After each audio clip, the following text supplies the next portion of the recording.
चैतन्यमयी सत्यमयी Parme.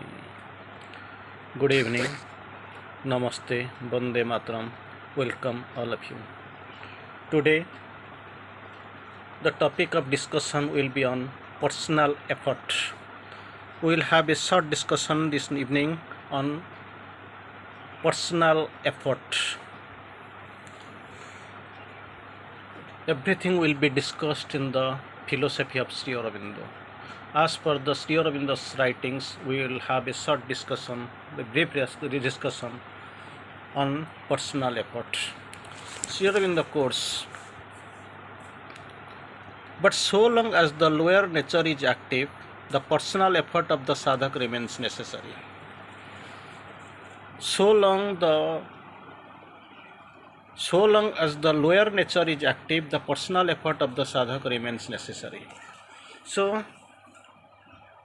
another step, the next step, the personal effort required is a triple labor of aspiration, rejection, and surrender. So, three things he concentrates upon.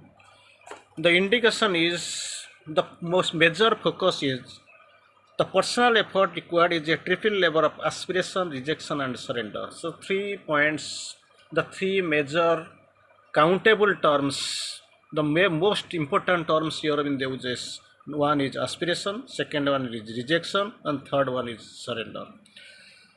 Aspiration, the characteristic of aspiration is vigilant, constant, unceasing. An aspiration, vigilant, constant, unceasing, the mind's will, the heart seeking, the ascent of the vital being. The mind's will, the heart seeking, the ascent of the vital being, the will to open and make plastic the physical consciousness and the nature. The will to open and make plastic the physical consciousness and nature. This is Sri Aurobindo's initial comment, initial clearance on aspiration. So we'll go a little deep into the term aspiration as per Sri Aurobindo's quotation, Sri Aurobindo's sayings on his philosophy. Sri Aurobindo quotes on aspiration, all sincere aspiration has its effect. Aspiration only for 4 things we aspire, excluding that 4, all are for desires. Number 1, we aspire God, immortality, light, and freedom. These are the 4 things we aspire for. Excluding these four things, what we expect or what we go for, what we think of, what we intend is not aspiration. These are the desires. Desire is the child heart's cry, crying for bliss. These are the desire and kamana. So all sincere aspiration has its effect. Sri Aurobindo's first line, and a very important line, all sincere aspiration before aspiration, one sincere aspiration has its effect. Second one, Sri Aurobindo quotes here, and very beautiful, nicely Sri Aurobindo quotes, if you are not constant in aspiration, there must be a consistency in aspiration. If you are not constant in aspiration, the nature will then sink back into the old lower ways. So the lower wage is there. By the way, by the process of sadhana, in the evolutionary process, by sadhana, aspiration and all, we are inching forward, we are spinning upward. But if there is the consistency of aspiration is there, not there, if we lack the consistency in aspiration, then the nature will then sink back into the old lower ways. It will sink back, it will return back, it will turn back. There will be an old gravitational pull of the inconscience, ignorance that pulls. Third, aspire intensely but without impatience. There should be intense aspiration, there is no doubt of it. The intense aspiration is necessary, but impatience has no place in that intense aspiration. Then there is no need of words in aspiration. When somebody is aspiring, if it is the matter of true aspiration, if we are aspiring truly, there is no need of words in aspiration. It can be expressed or expressed in words. Words, it may be there, it may not be there. Its presence may be there, its presence may not be needed. So there is no need of words in aspiration. It can be expressed or unexpressed in words. And another beautiful word, sentence here in the quotes on aspiration.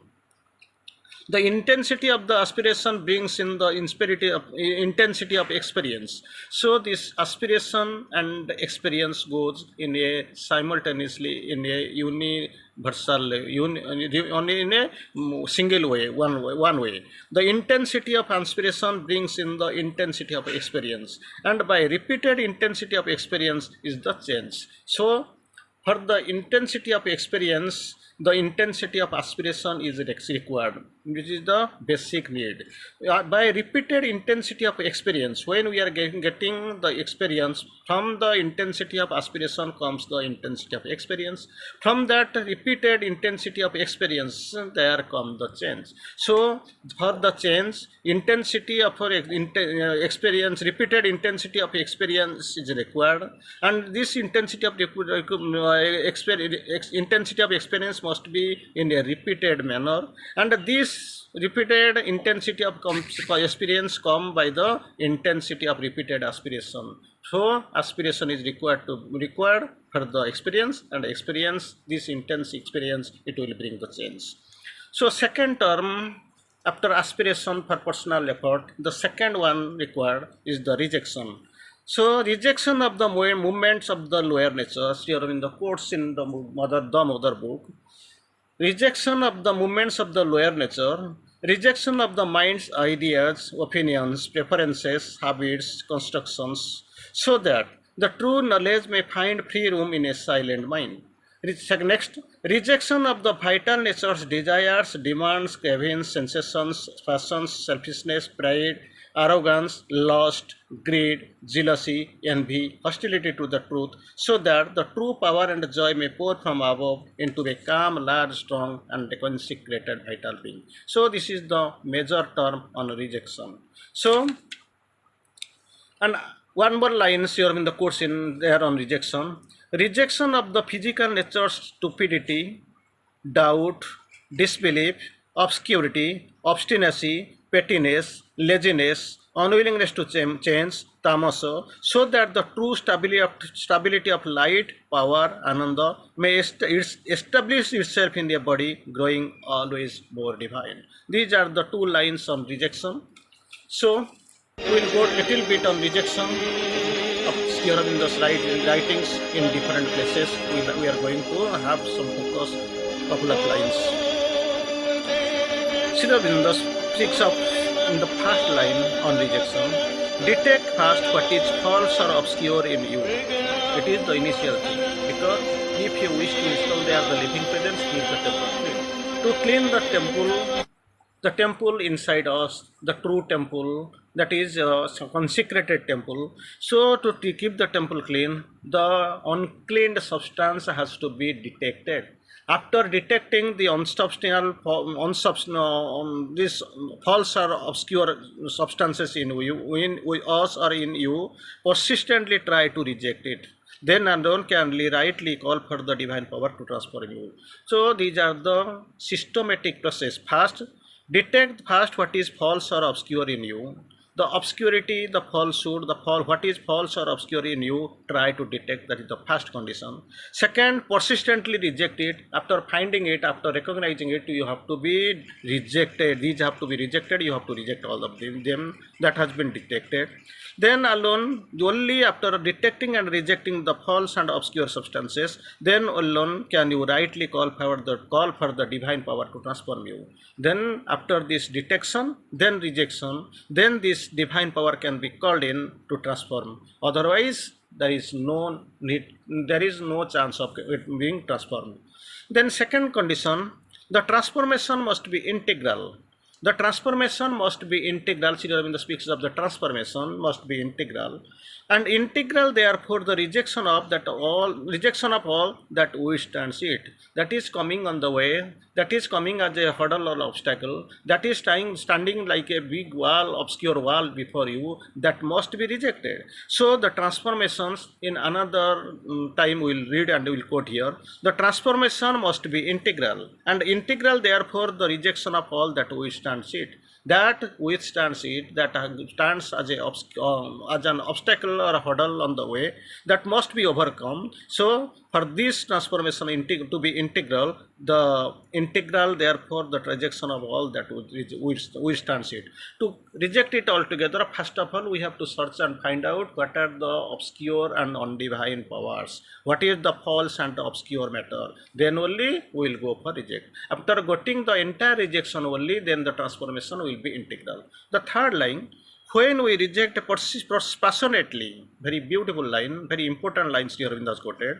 When we reject passionately, we mean simply that we can't appreciate and explain.